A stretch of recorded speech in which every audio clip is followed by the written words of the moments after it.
Okay, so B'siyata D'Shmaya, we jump back into Likutei Moharan. We are looking at Torah Dalet, which we began yesterday, and I apologize to those who usually join on the Zoom. For some reason, the message with the Zoom link didn't actually send yesterday, which is why not so many of the Chaver joined. Well, it's good to have you back, so thank you for joining us. And let's just go back to the beginning. We're not going to read it all inside, but let's try to recap what we learned yesterday, B'siyata D'Shmaya.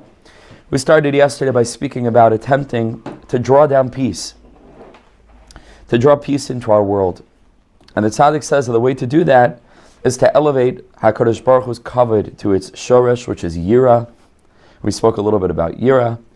And we spoke about the extent of HaKadosh Baruch Hu's glory, honor, kavod being revealed in the world, specifically when those who are furthest from Him are drawn close. And the Rebbe says that's both Balei Tshuva and Gerim, people who are not naturally exposed to elevated levels of Kedusha. When we are able to bring them near, so that's the ultimate revelation of HaKadosh Baruch Hu's glory. And the tzaddik uses different psukim to describe this. And it's a taste of La'asad Lavai. Because right now the kavod is in Galus, but La'asad Lavai, it's going to be when Emasai Gadol Hashem, like we learned, Kishemuhula Ma'oid. That's when HaKadosh Baruch Hu's glory is going to be revealed. Ram al kol goyim Hashem al hashamayim kevoidai. Right? When HaKadosh Baruch Hu's kavod is Ram al kol goyim, is HaKadosh Baruch Hu is esteemed by the nations of the world, then al hashamayim kevoidai. Then HaKadosh Baruch Hu's kavod is elevated. And there's only one way to be able to reach Yidden, and to be able to reach those who are not part of the tribe, but are still very much part of the human tribe, and therefore created with Tzelem Elokim, and therefore have really a right to know about the greatness of their spiritual capacity as human beings. And that's what comes first. Derech Eretz really kadma l'Torah. If a person doesn't know what it means to be human, doesn't every human being have a right to know that they're at Tzelem Elokim? We can't teach them the spheres, but they're literally the spheres. Their body is the spheres. That they are the spheres. L'chas v'shalom, they should know about it. Ridiculous. That's part of Emunah. We have to teach. How do you teach? What to teach? How? In what way to teach? We have to teach.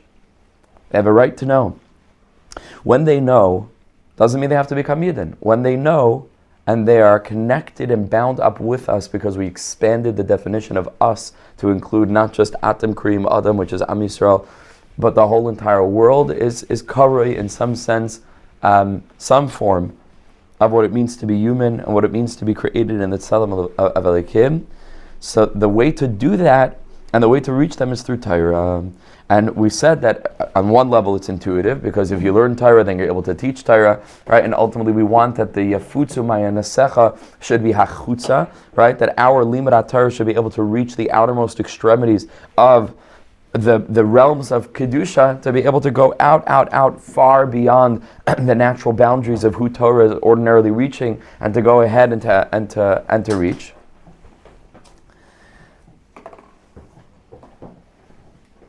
But we learned on a deeper level that what it actually means is that all of Am Yisrael are connected to the 600,000 root letters of the Torah.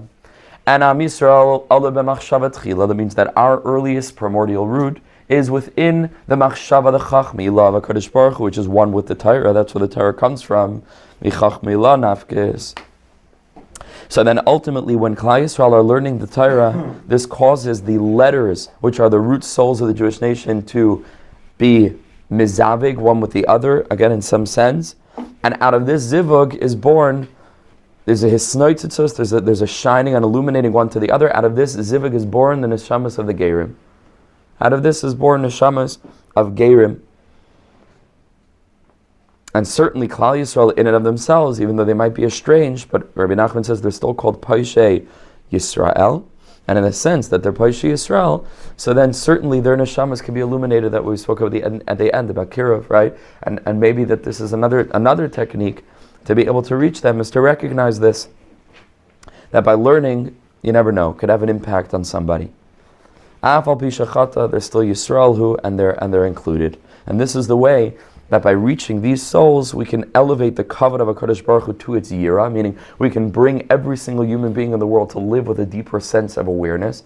And that's the tikkun and the fixing and all the psukim and navi that are very utopian in nature are all coming to describe a reality in which every single person is lit up and activated with this higher form of Re'iyah, to be able to see the world in a deeper way, to be able to live with the Mashiach consciousness that we've been learning all throughout Likutei Moharan, maybe primarily in Torah Tess, right, of being able to live with the Emunah, of being in wonder, right, and recognizing the miracle of nature. If every human being lived in this way, everything will be different. And that's the way to draw down peace in the world, to bring shalom to the world, where people will live in peace one with the other because they all live in a state of Yahavta l're'acha kamoicha, because Ani Hashem, and they live in the presence of Hashem. Yud Kei Vav Kei Mimela, then they're going to treat each other properly. So let's jump back in. Here we are holding at Eis Dalet, and we say like this. This is what Chazal say, the Gemara in Nedarim, Pei Aleph Amud Aleph. Mipnei ma Tamidei Chachamim ein b'neihem Tamidei Chachamim. Why do we find this strange phenomenon, where Tamidei Chachamim are ein b'neihem Tamidei Chachamim? It's not necessarily true that their children follow in their ways. And Chazal answer, there are a number of answers given. One of them is Mipnei Shaloi Berchu B'Torah Tchila. It's because they do not make a bracha over the Torah before they learn it. And this has many meanings. On one level, the meaning is that they're happy to learn the Torah, but to make the bracha beforehand, meaning to connect it to Kedusha, to take it out of the realm of simply being an interesting subject, right? And so they haven't infused their learning with the bechina of bracha, which is a recognition of Hashem, right? And that's what a bracha is, like the famous Torah from the Baal Shem Tov, which I might have even mentioned in this series, when we speak about that ein adaima, a person who learns something mea pa'amim, right? Lemea pa'amim ve'echad, and we've learned this in the past, right? You can't compare a person who learns something 100 times to a person who learns something 100 times and one. And the Baal Shem Tov says, why does it say 100 times and one? It should say 101 times, says the Baal Shem, because it's not speaking about learning the same material another time. It's speaking about learning the same material that you learned 100 times to learn it 100 times, but it's with the one, right? Lemea pa'amim ve'echad. All right, so your Berchu B'Torah Tchila means that a person is making the bracha on the Torah first, right? So that's one of the interpretations among many. There are many different interpretations. I can pass a sefer. There are many interpretations. Over here, Rabbi Nachman says something else. Shetzar kol adam of a frat Talmud Chacham. Every single individual, especially a Talmud Chacham, was connected to more of the Torah, in as much as he's learning and interacting and encountering and engaging with more of the Torah. It's very important that levarech ulaha'er b'lima Torah b'sharish hanashamas, that their learning should be meir, should illuminate those shirish neshamas, which we just learned about, the Yisrael Allah b'machshava tchila, that they should learn with the consciousness of knowing that their limud Torah is going to connect with and engage with and impact souls external to that own individual's learning. This almost has something to do with the beginning of Torah Yud Gimel, where we spoke about healing Tavis Mammon with a Ruach Nadiva. Right, so Ruach Nadiva doesn't just mean that you give a little bit more tzedakah than you would have. Ruach Nadiva is it's a ruach. The whole thing is a conscious. Ruach means a spirit. It's a consciousness of giving, meaning it's a consciousness that is other focused, that isn't focused on one's own self. And so over here, if you have a Talmud Chacham who sits to learn, but it's all focused on oneself, says Rabbi Nachman, this is called Shaloi Berchu B'Torah Tchila. That he's not utilizing his Torah to bring a bracha. I don't know if you looked up the Nefesh HaChaim, a proliferation, that's what the Nefesh HaChaim says, right? That bracha is a proliferation, right? Levarech, a brecha comes from the word brecha, like a wellspring, right? A pool of water. He's not learning with the intention of bringing bracha to the tchila. What's the tchila? Yisrael alu b'machshava tchila. Right? Shaloi bercha b'Torah tchila. He's not utilizing his learning to bring refreshment and to bring vitality and to bring a sense of renewal to those souls that are rooted in that place of tchila. He's just learning for himself. See, he says, right? So, see, it's very important that when he's sitting to learn, he should intend and have the kavanah that he's learning, and we should have that kavanah right now as we're learning this daika. We should have the kavanah that this is reaching somebody somewhere. This is not stam words on a page, and here in the Olam Asiyah we're learning something interesting from Rabbi Nachman of Breslov. Our learning now is going to be ma'ir the machshava tchila. We have no idea the power of that. Ki sham sharshenu. It's mamish reaching our root. It's reaching our core. It's reaching what it means to be a yid in the deepest way. Nimsad emerges kishemevia ara ubracha l'sech tchilas hamachshava. It emerges that when through a person's learning, the ha'ara, the illumination, and the bracha reaches the b'china of tchila, which is Yisrael alu b'machshava tchila, and it reaches that place. And through that, the neshamas are illuminating and they're blessed. So the nimsha k'shemamshech neshama levnai. So certainly then when that person engages in zivug and drawing a soul down into the world, in return, it's like almost like mida keneged mida. It's like you cleaned up the neshamas up there through your Torah. Kadosh Baruch Hu is going to give you a special shined up soul, and it'll be the beneficiary of your own limanat Torah that will then cause that soul to be drawn down into the family. And then there's a greater chance. Obviously, it's Tali on Bechira also, right? Because it goes both ways, by the way. The Baal Tanya says, Rabbi Nachman says elsewhere, that chas v'shalom, if a person is drawing down a soul that has very difficult garments, what the Baal Tanya says, the parents are drawing down the garments to the child, right? And is the bechina of the veins and sinews and the bones, and the libuna de moichak becomes the bones, right, from the father, and the mother is more the aspect of the gevura, and this is what the human being is composed of, right? And so if the parents don't have the holiest thoughts during zivug, or chas v'shalom unholy thoughts, this is causing that the child should have a greater barrier, difficult time. It's not better or worse. It's just that his nikudas habachira will be different, but of course a person could overcome. Chas v'shalom, should a person ever who knows for sure that his parents must not have had the holiest, just knowing his parents probably did not have the holiest thoughts, it doesn't mean that they're doomed. There's no such thing. Every person has bechira.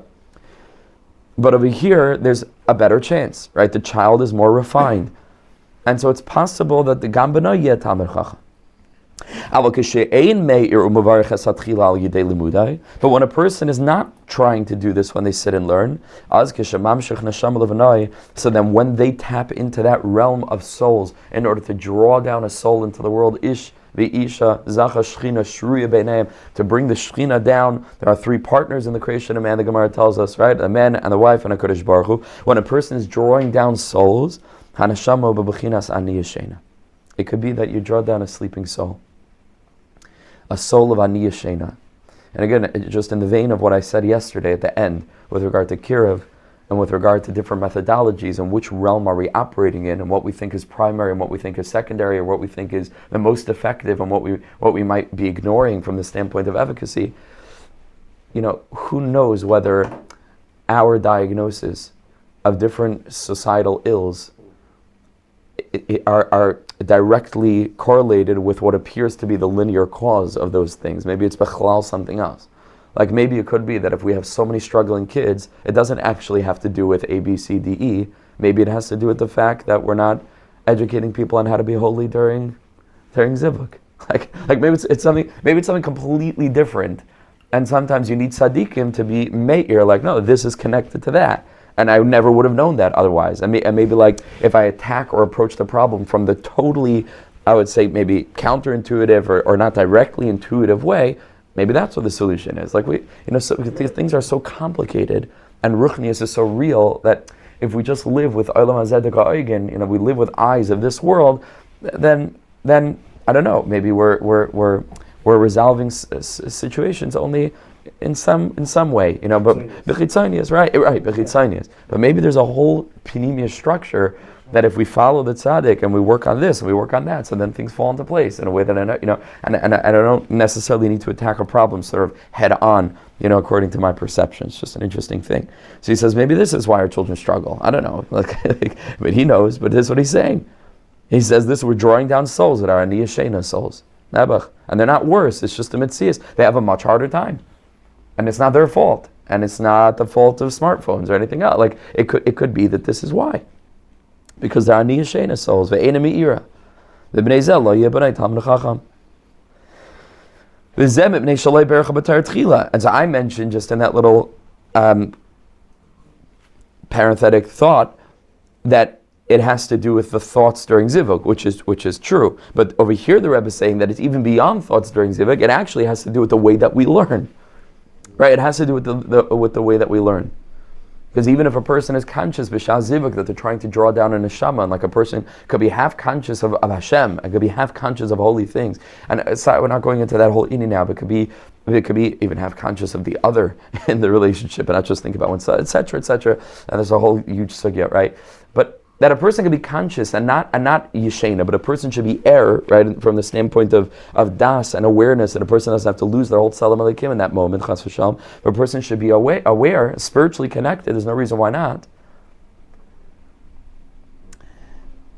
But if the person's learning is not opening the channels for holy souls, so maybe that itself is an impediment to that, right? And that should be effective in drawing down neshama. So we have to know. So the Rebbe is saying it has to do with how we're learning. Are we Kehal Yisrael people?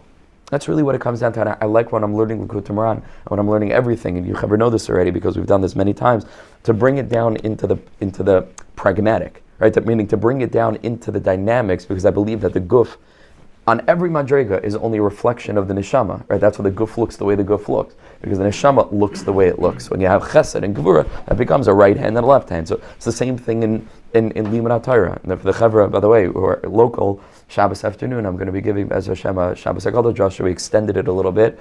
I pushed that, like Cory Booker, I should have 25 hours to speak. They told me I could only have an hour and 15 minutes. So we're going to really be demonstrating the way that, because I feel like a lot of times even chevra who learn Pnimiyos understand that in the generality of Limud Torah, there's Pnimiyos, right? So we have Shabbos and Shalosh Shudas and so on and so forth. We're going to be demonstrating by Hashem that no, I'm talking about sugyas.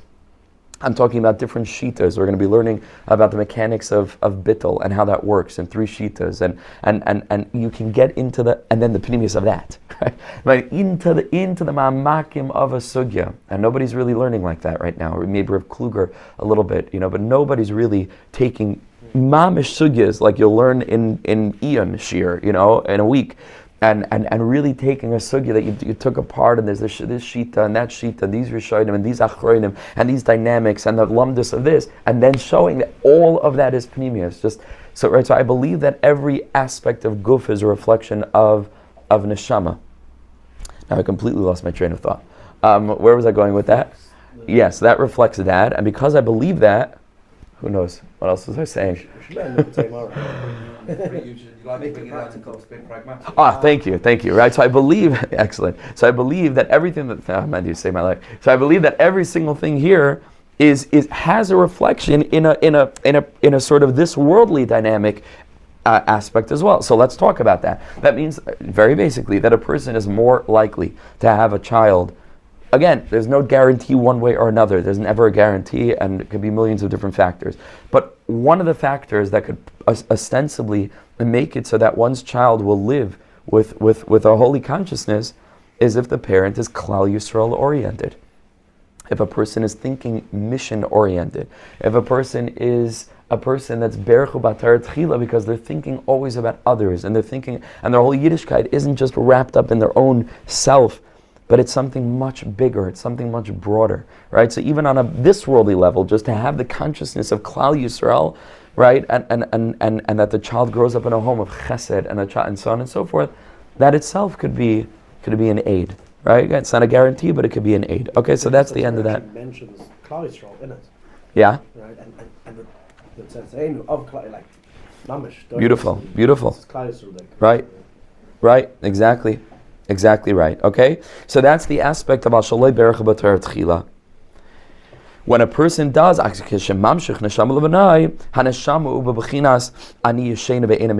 it's not shining. And then it's possible that a son will not be a Talmid Chacham, and of course Rabbi Nachman speaks about Talmid Chacham, he means Talmid Chacham Amiti, right? Not Talmid Chacham Torah Yud Beis, Talmid Chacham Lavan. He means Yaakov Avinu Talmid Chacham.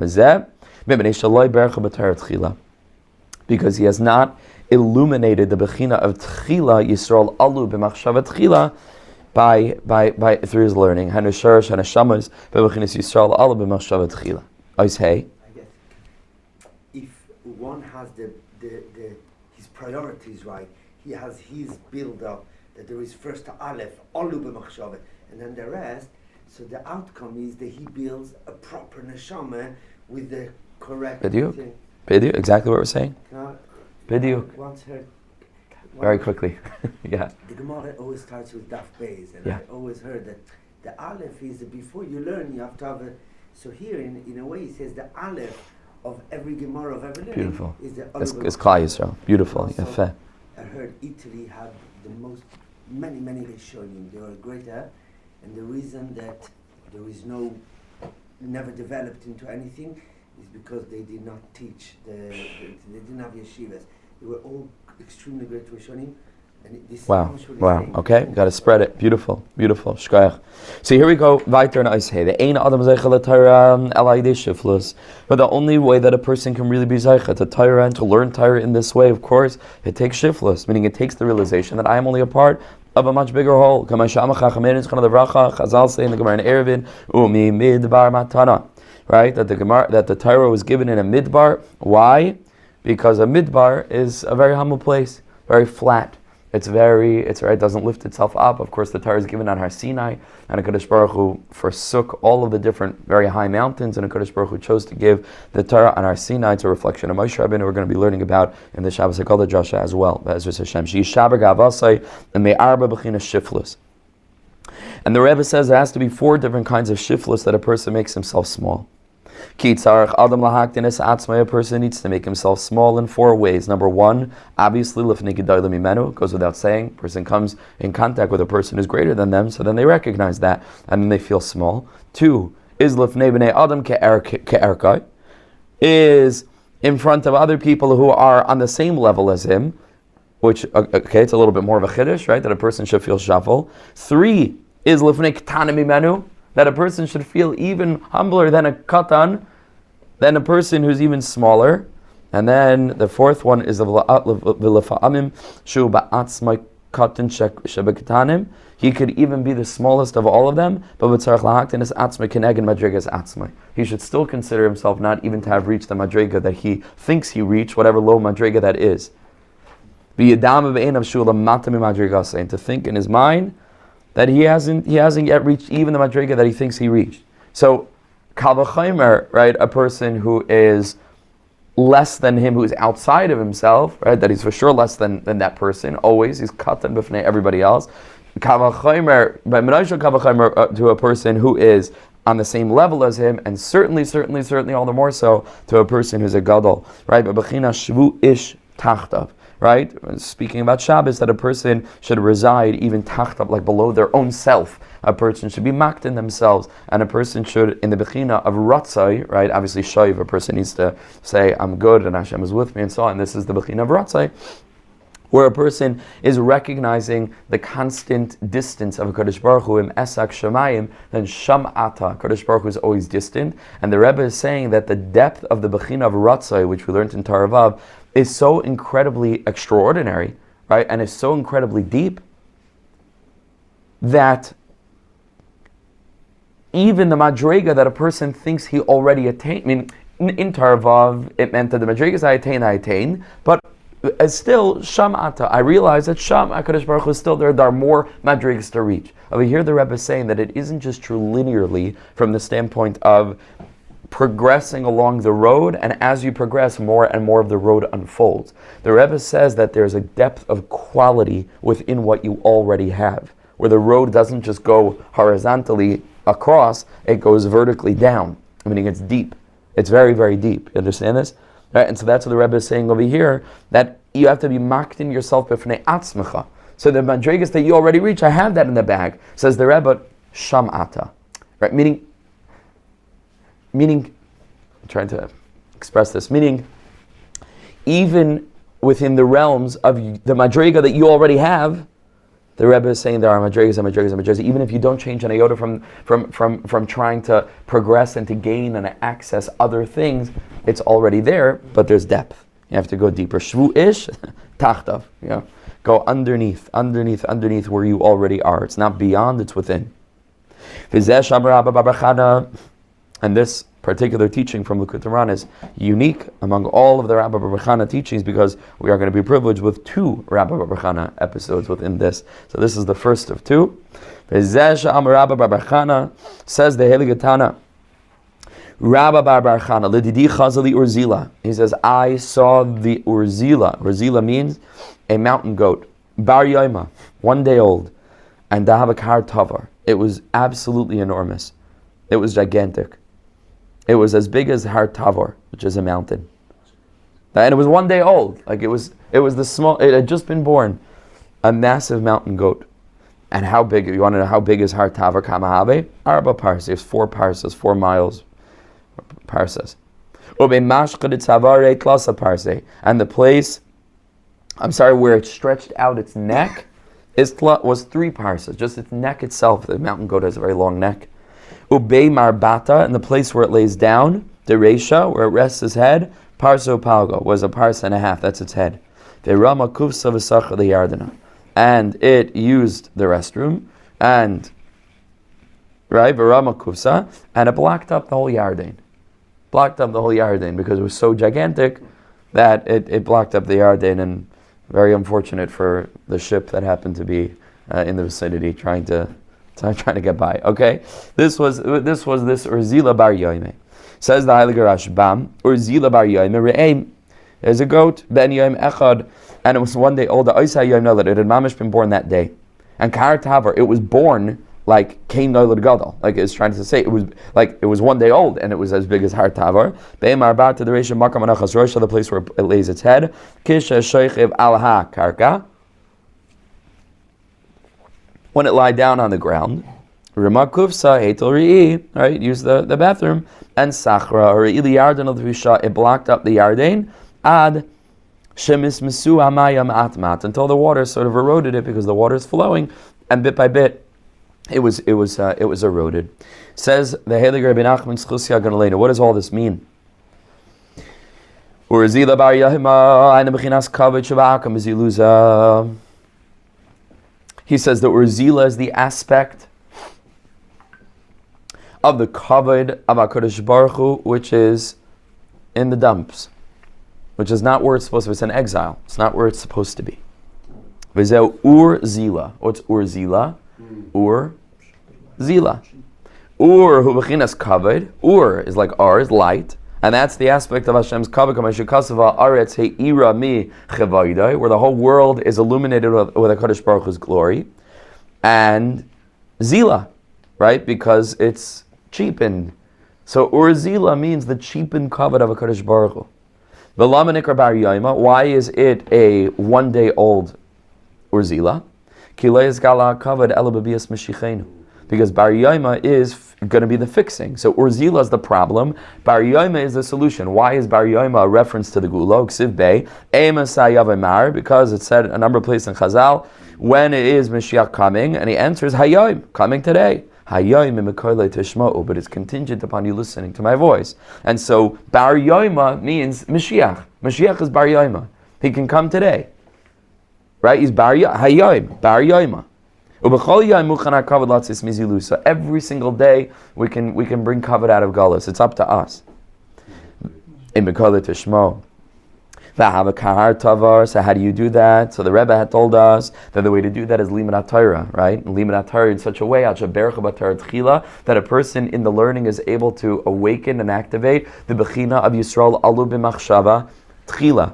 How do you do that? Humility. That's the Rebbe said. You have to be a klal-oriented person. You're not just learning for yourself. You're seeing yourself as one spark in the great torch of the Jewish nation. And this v'hava kahar tavar.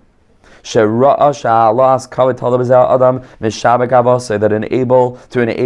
in order to enable a person to do their mission, it requires the breaking of one's gaiva, meaning the sense of self, where a person is focused on their own spiritual growth as opposed to attempting to do every single thing in their power to help others get closer and closer to Hashem. In accordance with the breaking of their gaiva, this is going to enable the kavod to be revealed, and it shouldn't be Ur Zila, but it should be out of the Zila, and that's through Bar Yoima, which is Mashiach. Because how's the cover going to get out? Through Torah. But we said, Ein Adam Zeichel HaTorah El Al Yedei Shiflus. Right? That's the precondition for a person's Torah being messianic in that sense. So the answer is Har Tavar. Har is Lashon Gadlus, right? To have a big mountain is full of strength and glory, and Madata, to be well established like mountains. So that's a mountain is the Bechina of Gaiva, and Tavar is the Aramaic for Shvira, right? Lishbor is Tavira, right? Tavar. Har Tavar. In order to make it so that the Bar Yoima should come and should rectify the problem of Ur Zila, there's only one way. Har Tavar. Gotta break the har. Now, Har Tavar kama have arba aparse. What do you mean when you say Har Tavar? How big was it? Meaning kama, like what do you mean when you say break the gaiva? And the answer is 4 parse. Hana arba bechina shiflus. These are the 4 kinds of shiflus that a person needs to have. Like we said, a person has to humble themselves between tzaddikim, which is not a chiddush, beinanim, okay, rishaim. So you have to humble yourself in front of risham, and then ufnei madrigas atzmai, right, even beyond your own madriga. To think that even the madriga that I think I'm on, but still sham ata. There's always more. There's always deeper, like we learned, shvu ish, tachtav. You can go below where you're at. V'zeu har tavar, arba aparse. How much is har tavar? It was 4 parse. Sheshvir sagadlis in be'arba b'chinas hanal. Right. So that's the aspect of 4. Meaning there's a 4-fold humility that will enable the person to arrive at the madrig of har tavar, thereby triggering and activating bar yaima, thereby rectifying the urzila. Umashchid the tavar tlasa parsa, when it sticked out its neck that was 3 parts. So what does this mean? What are these 3 things? These are the 3 things that ordinarily people are becoming arrogant about. To guard yourself away from it. The pasuk says in Yirmiyahu, right, that a person should not praise themselves over their wisdom. And there are 3 things that are enumerated in that pasuk, which is Chacham, Gibar, and Ashir. Right, these 3 things: a wise person, a strong person, and a wealthy person. These 3 things, pretty much, you can divide every reason that a person would have to walk around with a haughty neck. Right, that's the beginning of the neck, as we're going to learn. These 3 things. Godless is reflected in elongated neck. The bechinas to daber b'tzavar asak. People who speak with arrogance speak with tzavar asak, like an arrogant neck. It's like just a certain, haughty way. Like maybe a person's like walking around like an upturned nose. They have this expression in America, right? Which a person just like not a shuffle. A person is humble, lowly. Okay, this is the tzavar asak, which is 3-fold. It's tlasa parsa. Omar barta dereshe parso palga. And the Mabarta Dereshe was 1 parsa and a half a parsa. What does this mean? Says the Heiliger Rebbe Zabachina Zivug, that when a person gets to this Madrega, where they're taking the Ur out of the Zila, through the Bar Yoima, through Har Tavar, through Arba Parse, right, and getting rid of the Mashcha de Tzavar of Plasa Parse, which is Chacham Gibar Ashir, then they're Mi'ayr Zivug. Hanasa Bereishis HaMachshava. Then the Torah that they learn is Berach B'Torah Tchila, does go back and impact the Bechina of Yisrael Allah B'Machshava Tchila, the Bechina of Bereishis. What is this? Ma'barta Dereisha Parso Palga. Says the Tzaddik Ma'arbata Lashon Zivug. We already had this in Torah Yud Gimel, I think, or maybe even earlier. In one of the Torahs, Ma'barta is a Bechina of Zivug, Ma'ishikazo Archi B'Riv'i. Right? That Zivug is associated with a place where a person sleeps, with the Mita. Val Yidei Zivug Hazen Asa Parso Palga. Through this Zivug, this is going to awaken Parsa, and palga, which is one full measurement and a half a measurement. What does this mean? Parsa, ze remez alam shachas hanashamus levneihem, ze mechuna b'shem parsa shlema. This aspect of being able to draw down a holy neshama in his own family, or to be able to impact another Jew, this is the bechina of parsa shlema, because you're impacting Jewish souls who are already part and parcel of the machshava tchila, and all they needed was to be taken out of a state of aniyah shena and to be woken up that it should be belibi er. Okay, I'm sorry.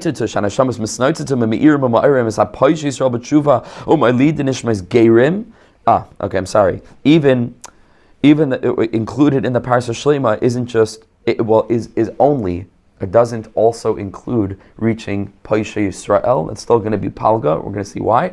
Parsa, the full measurement, is drawing down brand new souls for his children. That's A.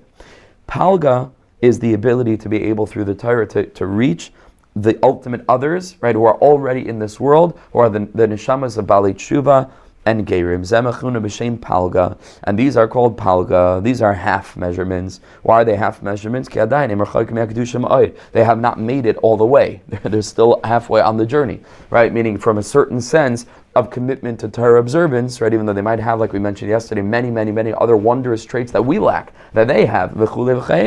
Ultimately, they are still halfway along the journey. They haven't made it. It's a bechina of palga. Zemachuna b'shem palga. Because in a certain sense they're very distant from Kedusha. And they're going to encounter many obstacles. Wow, that first time in the Likutei Moharan, I think that we encountered an obstacle, not an obstacle, but the word obstacle, right, which is going to become such a common word and such a common theme later on in the sefer. People encounter minias. And it's going to take a lot of effort for a person to overcome the begadim sayim, right? We mentioned that people have begadim, meaning their tools and their capacities are very limited and crippled, and they have to overcome that. And it's very difficult. Because of remove your begadim sayim, remove the garments that are soiled, that are dirtied. Because these begadim sayim, it's these garments that these people have because they're so far away from Kedusha, and because they're not Jewish souls, they have no connection to our consciousness. It makes it all the more difficult for them. They have to overcome these soiled garments. And they're prevented, just like if a person's trying to go on a river and they can't get through. You understand, right? It almost seems impossible for them to travel and to reach their destination along this particular river. So it's up to us to enable them to fix and to rectify and to cleanse those garments. They are only parsa, but there's also palga. And you know why they're palga? Because Rama Kufsa, that's tsayim, begadim tsayim, v'sach or the yardana, and they're blocked up. Al yedesha mafshit mashlichem aleim abegadim atzayim nisbatlam kalamaniyas v'amasachim amavdilim bein levin kedusha. Right, when we're removing their begadim atzayim, their soiled garments, that's going to enable them to serve Hashem properly. V'sach or the yardana.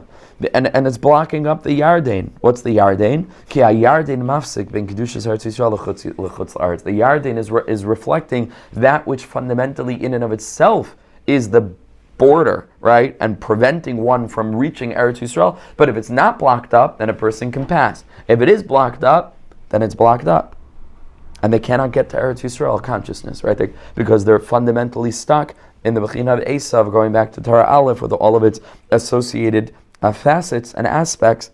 They're stuck with b'shvul zenekram b'shem palga, and that's why it's only a half, because they only get half of the way. We have to fulfill that lack, and to help to remove all the obstacles. But it's a very compassionate approach, because it behooves us to recognize the many obstacles, and to recognize that it isn't so easy for some people, and people who come from far away, and people whose sentiments are completely different than what we grow up, maybe many of us, with a natural sense of. It's a very different way of being, and it's hard for them. They have to begadim tzayim. You have to help them slowly but surely cleanse. And to remove the many obstacles that are strewn across their path as they travel the Yarden from Chutz La'aretz, which is a lack of Kedusha, into Eretz Yisrael. To remove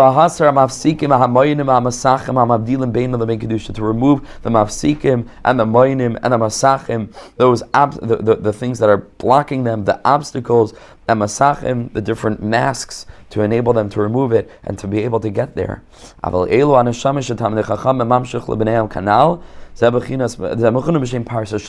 back, we said Parsa Upalga, that is an aspect of the Parsa Shlema, because if the Talmud Chacham does it right, then the children do not have to deal with those natural blockages and those masachim. And that's why it's called Palga Umechza, right? Palga is the full Palga, and the half of Palga, Chatzi Palga, is that aspect of those neshamas that are coming from further away. And that's Pshat, the Pasuk tells us, in relation to Shabbos Kodesh, V'chibadatai, Asay Strechecha, and so on and so forth, which we learn many of the different Shvusim D'Rabbanan, right? Einik Shabbos, Kavod Shabbos, Hiluchecha, different things come from this pasuk. So this word V'chibadatai is Kabdeo B'ksusnaki. Chazal say, how do you honor Shabbos? With a clean garment. Right? Ksusnaki. So what does it mean, Ksusnaki? That if we cleanse the ksus, meaning if we help these people with their garments that are the soiled garments, right, which is the bechina of this urzila that's using the restroom in the yarden and blocking the whole thing up because it's begadim tsayim, that's the bechina of tsaya and rei, right? It's the bechina of blockage, and if we're able to remove that, so which the bechina of ksusnaki. So what was the word that they used to enable us to understand that you have to honor Shabbos b'ksusnaki? Kavod. Because that's the ikar kavod of HaKadosh Baruch Hu. Ksusnaki. When we're able to help those who are distant clean the clothing, right, and we're able to help that they should overcome the obstacles that are preventing them from traversing the Transjordan and moving from or the Jordan and go from the Transjordan into Eretz Yisrael. So then that's the ikar kavod of HaKadosh Baruch Hu. In Taitzi Yakar Mizoilal, the pasuk says, if you shall remove Yakar, preciousness, Mizoilal, from a place of cheapness, to draw down souls of Gerim and to help other people return in Tshuva. The Gerim Shem is Gairim, and over here, like I mentioned yesterday, it's pretty explicit that it's speaking about Gerei Tzedek, but it's very important that we should be thinking about Gerei Toshav as well, and to try to reach people. This is our job in the world, and to make that people should be what they call today Noahides. You had to think of a new word. It's such a weird word, strange word, Noahides. It sounds like a kind of Christian. I think most Jews who hear the word Noahide who don't know better, they think that it's, what's a Noahide? I don't know who made up that word. I'm desperately trying to think of a new word, because it's just, I don't know, it's not cool to be a Noahide. I don't know, it sounds like some form of like Amish, I don't know. We have to think of something else. B'nai Noach, yeah, in English is Noahide, but you have to think of, it sounds like nowhere to hide. It's just that the connotation is not, I don't know, Noahide. Noahide, it's very hard to say with the we have to think, anyway, we have a contest. Whoever can come up with a good name. Okay, so this is what it is. We have to reach people, but over here he's speaking about Gerei Tzedek Daika. Ubeshvil zeh, v'gerim shemegairim, him baim tachas kanfi hashchina. The Gerim that are coming close and becoming part of the Jewish people are coming into under kanfi hashchina, coming under the wings of the Shechina. Ubeshvil zeh nikar Gerei Tzedek. That's why it's called Ger Tzedek. Tzedek is a reference to the Shechina. There's Tzadik, Tzedek, and Tzedakah, right? Tzedek is Malchus, Tzadik is Yisod, and Tzedakah is the Shefa that goes from the Tzadik to Tzedek, right? But Tzedek is Malchus, Malchus is the Shechina. So they're called Gerei Tzedek because they came down under Malchus, right? Under the collectivity of Klal Yisrael.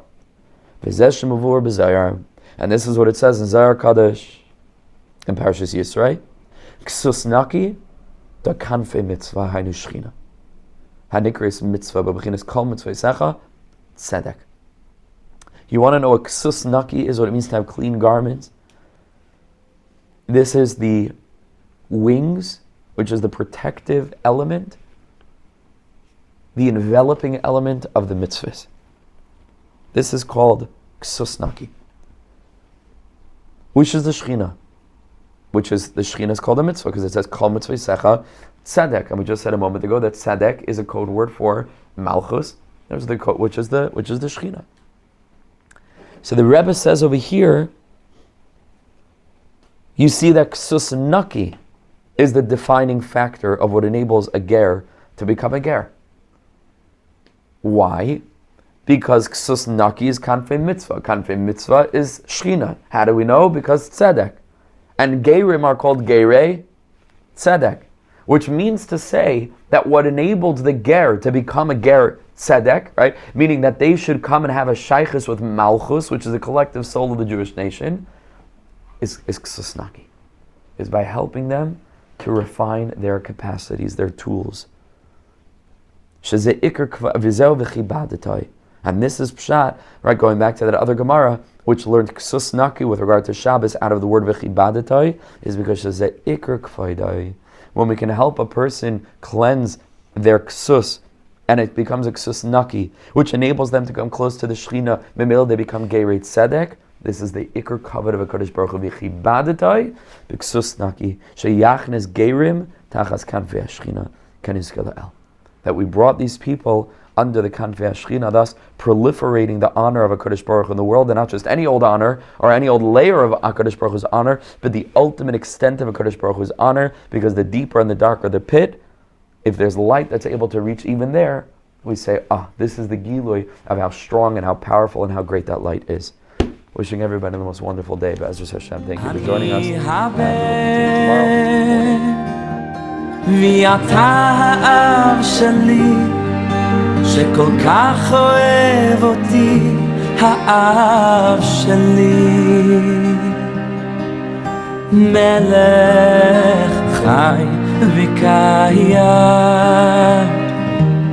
Al kol neshima she'ani